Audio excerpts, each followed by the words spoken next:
Dear odd future. No. Dear Tyler, Earl, and Frank. These three are the most recognizable members of the late group Odd Future. They dominated the 2010s with their passion for music and essentially signed a love letter for generations of fans. They were inspired by the likes of Kanye West, MF Doom, Erykah Badu, and the Beatles, Stevie Wonder, and so many more musicians. Their legacy was built to last. As many of you know, Odd Future was a collective in the 2010s where a bunch of kids got together and took advantage of the internet in order to rise to stardom. They had viral moments, unhinged personalities, and a TV show that's still quotable today and has a lasting impact on pop culture. Why you got so many necklaces? They used the internet as a tool to grow to stardom nearly overnight. And speaking of the internet, Sid, a member of Odd Future, went off to branch off into a new collective called The Internet, where she worked with the likes of Steve Lacy to produce some more indie, R&B, neo-soul type vibes. Just briefly, the members of Odd Future are and were Tyler the Creator, Haji, Left Brain, Jasper, Taco, Matt Martians, Sid, Casey Veggies, Domo Genesis, Mike G, Earl Sweatshirt, Frank Ocean, Nakel Smith, and many more. Although they never disbanded, they branched off into different creative directions, and ultimately, 3 solo careers really took off. At this point, everyone knows Tyler the Creator. He's known for his music, he's known for his festivals, he's known for his fashion, he's known for his cologne, he's known for even playing chess. He's this crazy, unhinged kid who grew into a mature, self-assured adult. What are you saying in your lyrics? Nothing. Shit to piss old white people off like you. Is that right? Earl Sweatshirt, the youngest of the bunch, was known as the depressed kid. Eventually, just in 2025, he dropped his first album that really has happy undertones called Live, Love, Laugh. And now, he's in his 30s, enjoying Unk status. He's mysterious, super smart, and really spearheaded this generation of abstract hip-hop. At the young age of just 15, he already had the confidence and wit to deliver some of the best bars in hip-hop to this day. And everybody knows Frank Ocean. He's most known for not dropping any music anymore and making cock rings.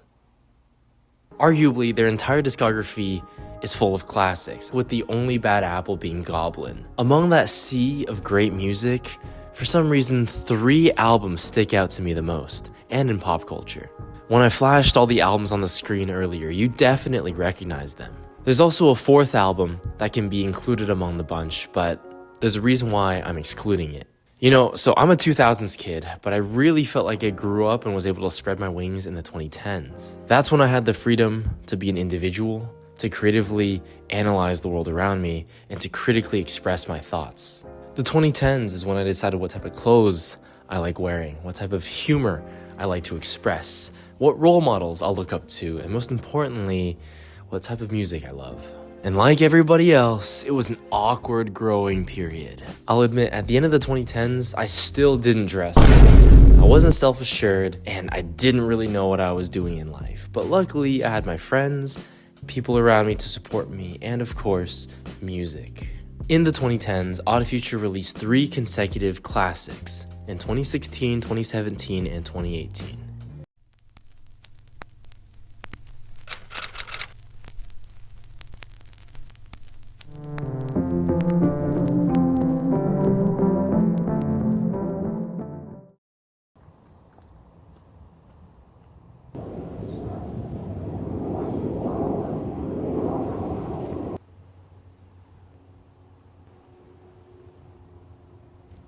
Dear Blonde.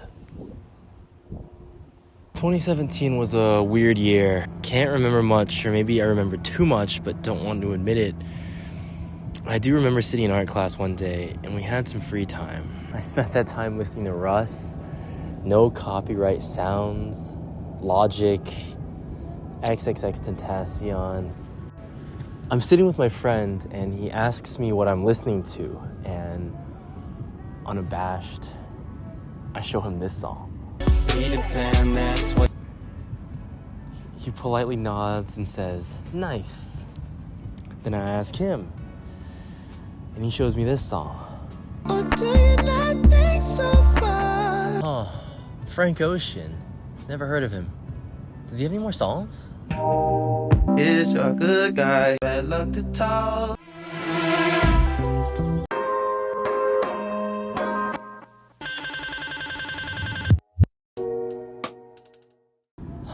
I wish I discovered this sooner. I wish I had been there in 2016 when it was released so I could have as much time with it as possible. I felt like a neglectful father who wasn't there at the birth of his child. This album has been out for 10 years and I've only had 9 to spend with it? Ridiculous. Although the album hasn't changed, I have. In retrospect, I felt like I was a kid who knew nothing when I first heard the album, yet I was so self-assured back then. Yet, I still cared how other people viewed me. I felt insecure and worried about my parents when the girl I like rejected me, when I had committed my life to sports and without any closure, it abruptly stopped. My friends had called me a golden retriever, never bothered by anything, always happy, and I prided myself to stand firm on the outside while I struggled with depressive episodes of worry for the future and cringed at my past.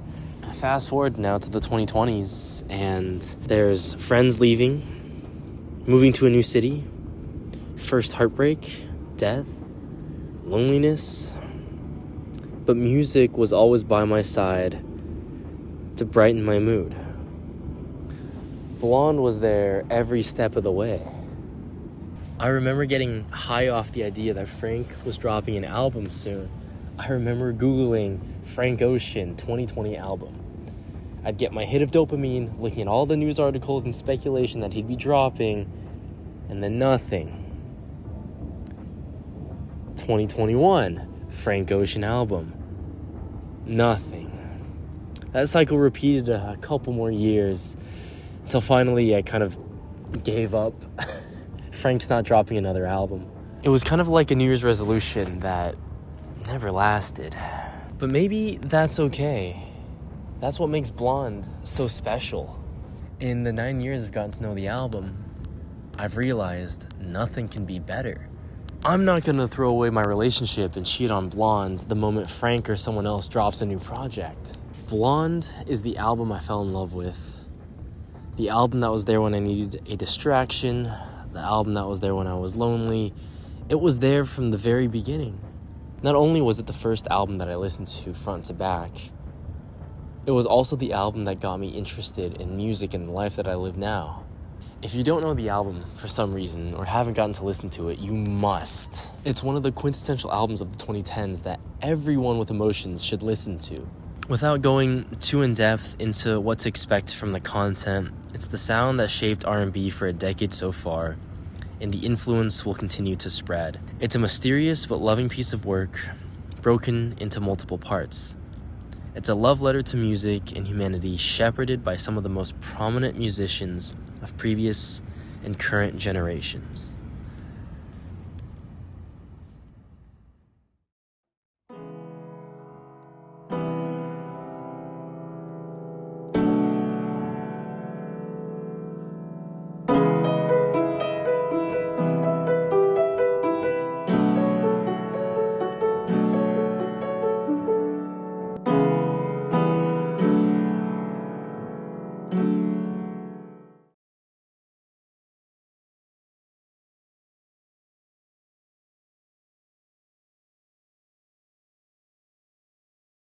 Dear Flower Boy, whenever I felt like I was alone, this album would accompany me. I swear, I brought it everywhere I went. To the grocery store, the bus ride, jogging outside, weightlifting, on a plane thousands of feet above the ground, tucked away deeply in a dark abyss that was my room, rotting, blossoming. My roommates had to deal with my dour attitude, as I was adjusting to this new life. But the album gave me peace, holding me back from imploding. It was the album that got me into playing piano. I fell in love with the piano of Where This Flower Blooms. Tyler's classic chord progression was so lush, and I wanted to model my music after how he produced. Although I've stopped for years, I still have this quick note on my laptop that shows all of the songs I wanted to learn off Flower Boy so I could create a medley. And it just hasn't happened yet. While writing this video, I re-listened to Where This Flower Blooms, and my heart melted. It had been so long. Honestly, even though this album holds a dear spot in my life, I can't help but feel that I've left it behind. The warm strings and piano remind me of when I'm driving alone, looking at the sunset in my hometown. The mountains, the clouds. Suddenly, a place that I spent 18 years of my life is poof, gone. I get nostalgic, feeling that sense of sadness, like I know this is one of the last times I'll be in my hometown. Those times are over, but they're encapsulated in these songs. Like a smell that unlocks a new memory, Flower Boy is an auditory candle. Once lit, a rush of old memories come back into my brain. I used to take Flower Boy with me when I traveled, not knowing what to expect when I landed. I didn't know who I'd see, what the air would taste like, what the climate would feel like.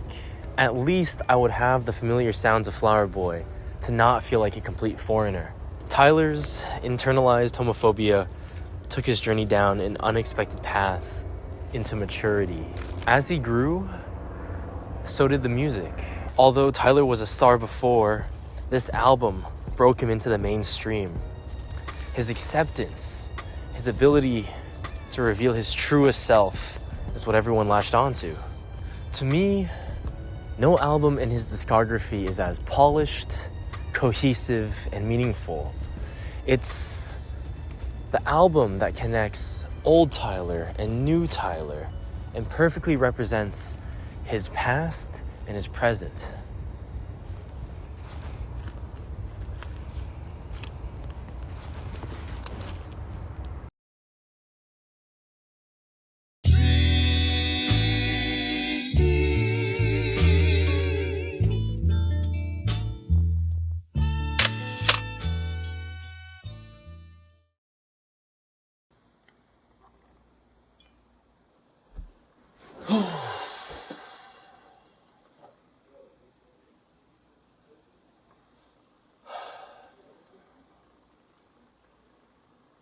Dear some rap songs, you're by far the most confusing one.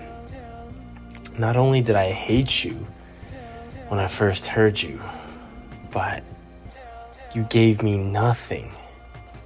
Nothing to enjoy, nothing to dance to, nothing to do, except wait. A piece of wet carpet is how I describe some rap songs. It's like I spilt some horrible liquid on my pristine carpet, and my first listen was those cleaning supplies I wasted cleaning it up. From the anger at myself at having spilt it and the frustration of having to clean it up, that's how it felt. It was nothing but a nuisance.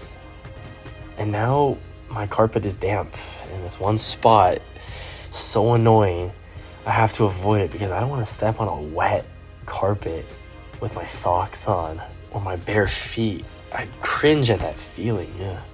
Eventually the carpet dries, but it's a bit crusty and the texture looks a little different.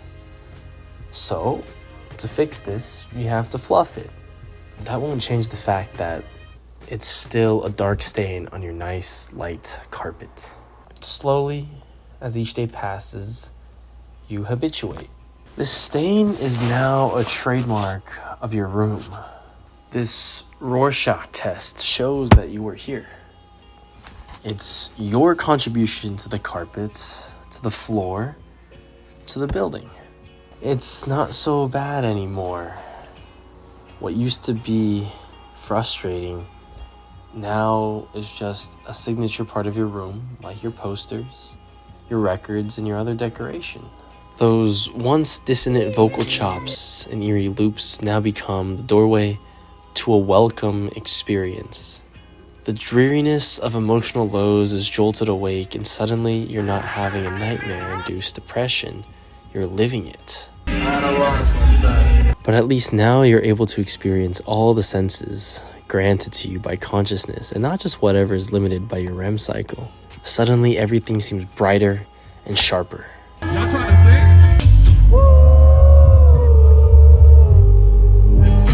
Your woes are still with you, but the distractions in life offer help. There's focused reflection on how you got to be where you are and who's helped you and supported you along the way. Slowly, step by step, you get closer to healing and growing. But eventually, the day must end and the dreaming must continue. It gets cold, it gets dark, and you want to riot. But your little act of fatigue rebellion comes off as clumsy and melancholic, but also hopeful. Maybe tonight you won't dream of death and despair. Some rap songs completely altered the way I look at music. Unlike Flower Boy or Blonde, there wasn't that immediate wow factor that hit me. Instead, it planted the seed of abstract hip-hop in my brain and eventually blossomed in a dark room. I've listened to a lot of Billy Woods, MF Doom, Mac Miller, all artists who deliver really great projects in this abstract hip-hop realm. But something in my brain had to be unlocked in order to understand some rap songs. I didn't know if I needed to understand production better, or read into the lyrics more, or maybe I just wasn't as depressed as Earl was, because dude was on a different level of depression than I was. There was no sudden realization that some rap songs was good. Just gradually, through my 6 years with the album, I slowly decided that it was a classic. As I got exposed to more music, as I got exposed to more themes, maybe at the time of recording this, it's my favorite out of the trio. Once you understand some rap songs, everything in the genre is just unlocked, and everything just makes sense. Now, I mentioned there was one more album that could be added to the list of classics, but then it wouldn't be a trinity, would it? Look, Flower Boy and Igor are always wrestling for that #1 spot in my brain, but somehow Flower Boy always comes out on top. But the debate between Flower Boy and Igor can happen another time. Odd Future, a bunch of kids being themselves, did what they could because of the internet. These kids rivaled some of the biggest record labels at the time. Dreamville, Top Dog, Def Jam, Good Music. Their legacy lasted because of their passion for music and pure talent. They may wear their influences on their sleeve, but they turn that into something unique and original. No one will orchestrate better cultural shifts in clothing, confidence, and self-expression. No one will produce an album that is somehow relatable to both loners sitting in a dark room and ABGs on TikTok. And no one will be able to match the pen and production of a young man with nothing to lose. Yo, I'm Dave with Normal Cognitive Abilities. Hope you liked the video. I make everything completely by myself, alright? I'm a person, I'm not freaking AI, okay? I write everything, I come up with the ideas, I record everything, I direct everything, I edit everything, I put together like the special effects. You can see there's like imperfections in how I speak, I stutter, I forget my lines, things don't always flow super well. It's because I'm human, okay? I don't use damn AI to make my videos because I want it to be authentic. Let me know what you guys think. Let me know what I should make a video about next time. And yeah, I'll see you guys later. Peace. Oh shit, that's a coyote, bro. Oh shit, bro. Alright, get the fuck out of here, bro.